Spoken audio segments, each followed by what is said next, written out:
Greetings and welcome to Dead Harvey. This is Brad. Ted is out. He just had a baby. Congrats, Ted. He'll probably be out for a little bit. Okay. So we'll pick it right up where we left off last time. We were talking about the movies X and The Spine of Night. So I'll go ahead and cover both of those. We'll go over to X first. So if you haven't gotten a chance yet, this is a great indie movie done by Ty West. It's definitely worth seeing in the theaters. Support your local independent theater. So let's look at some of the ones that are probably his most popular. House of the Devil, Innkeepers. He did a segment of VHS, the second honeymoon segment of VHS. ABCs of Death, The Sacrament. That was actually a really cool movie that was kind of about like a Jim Jones style cult. In fact, it almost felt like it was exactly like the Jim Jones story. But that's a cool one, kind of like a found footage movie. That one's definitely worth checking out. Wayward Pines. It looks like he's working on the Exorcist TV series, as well as Outcast. Them as well too. So he's been working on a ton of shit.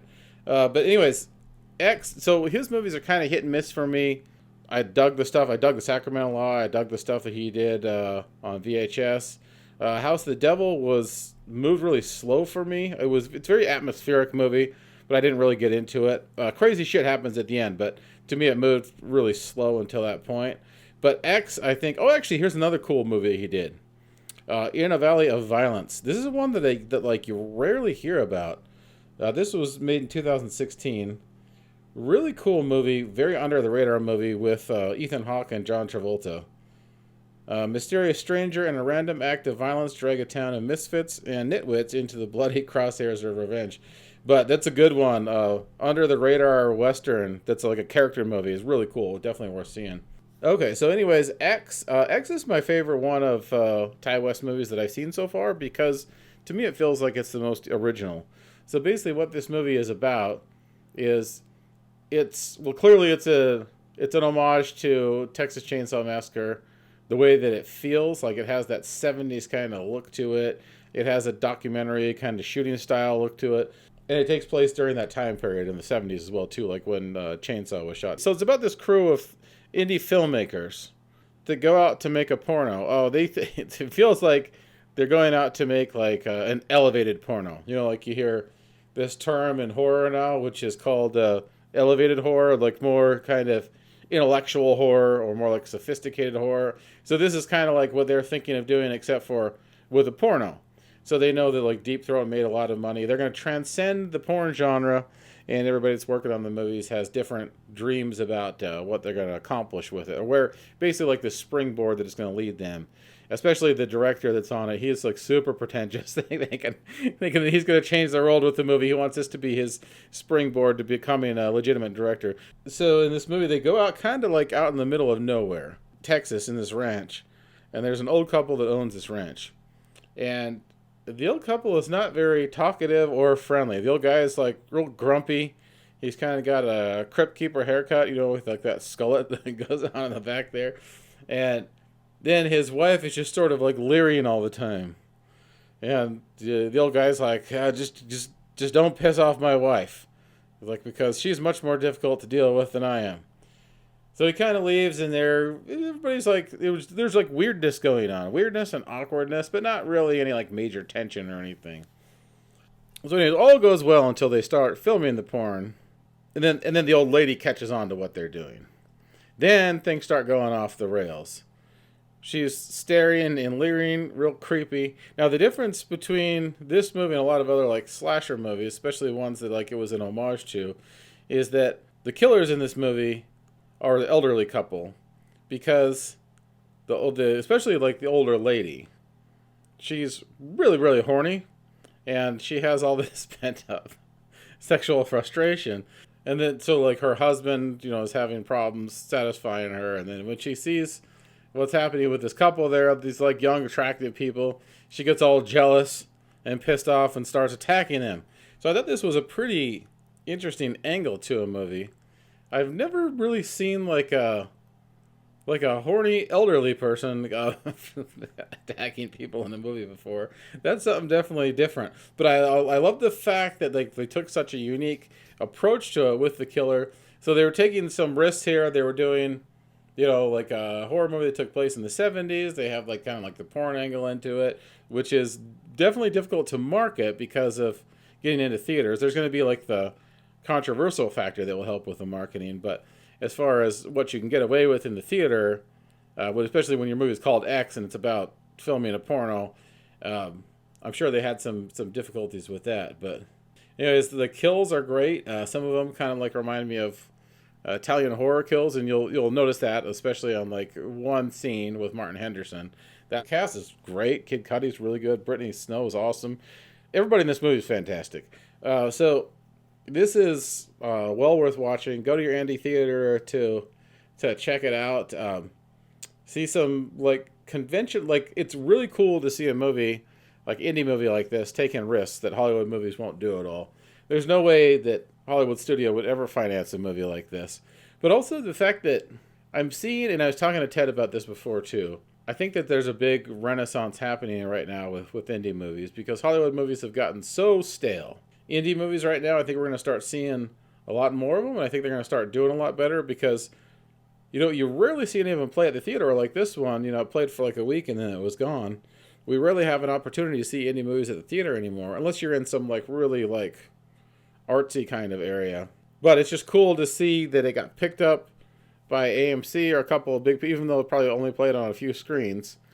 It's cool to see it, and that I got to support it. So if it's in your area, definitely check it out. I mean, if the content of the movie sounds like it's gonna be not up your alley, then probably wait for video or don't watch it. But if you want to see something different, that's an homage to Chainsaw Massacre, has a little bit of that Boogie Nights element thrown into it. This one's definitely worth a watch. And I think Ty West is he's quickly becoming one of those really good directors to be out on the watch for. So I think he's going to get some, and I've heard this one's got like a trilogy.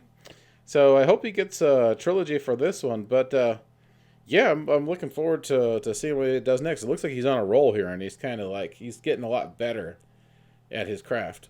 Okay, moving on, let's talk about The Spine of Night. The Spine of Night, the first time I heard about this was Chris Gore from Film Threat was talking about it. And so I was like, well, he's got pretty good taste. So I went to go, I found out that Shudder was dropping it, so I checked it out there. It comes included with your service if you have Shudder, or there's a couple other streaming platforms that you can rent it on. But if you look at the poster here, the background is very Frank Frazetta-like. Frank Frazetta used to do all those awesome like sword and sorcery paintings.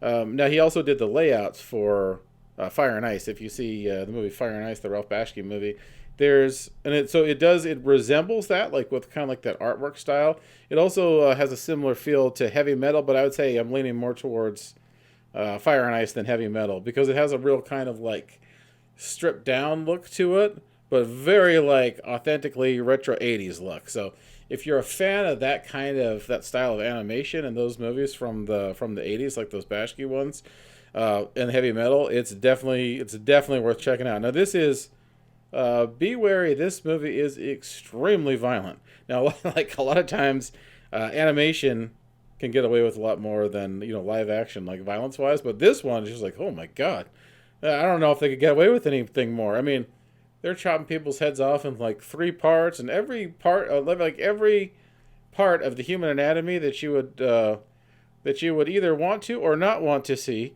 is exposed to you and split open at some point in this movie. So like I stopped keeping track after a while, but the style of it is very cool.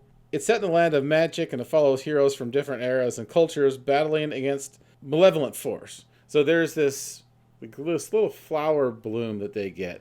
This lady who's this witch kind of lady who's voiced by Lucy Lawless. She has this sort of like flower bloom, and it's this little blue kind of thing, and she takes the petals out and she does some sorcery.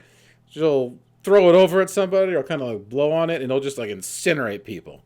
So there's this sort of like this magic they're trying to control, and it spans over like numbers of years, and it kind of goes back and forth in time the way that it tells the story. It's this movie is an experience. It's got a great voice cast too: Richard Grant, Lucy Lawless, Patton Oswalt, oh, and then Joe Manganiello, if I pronounce his name right. Yeah, he's in it as well too. Yeah, definitely check this one out on Shudder. If you are squeamish by massive quantities of blood and gore, skip it.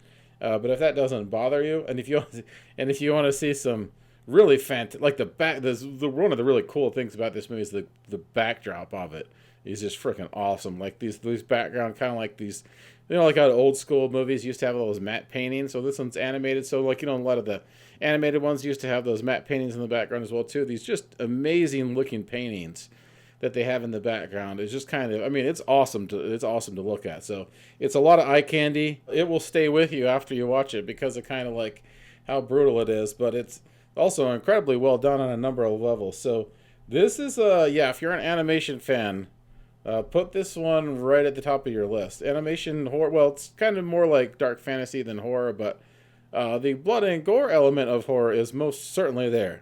So it will not leave your mind after a while after you see it. Okay, well, that is it for this week. There's a couple movie recommends for you to check out.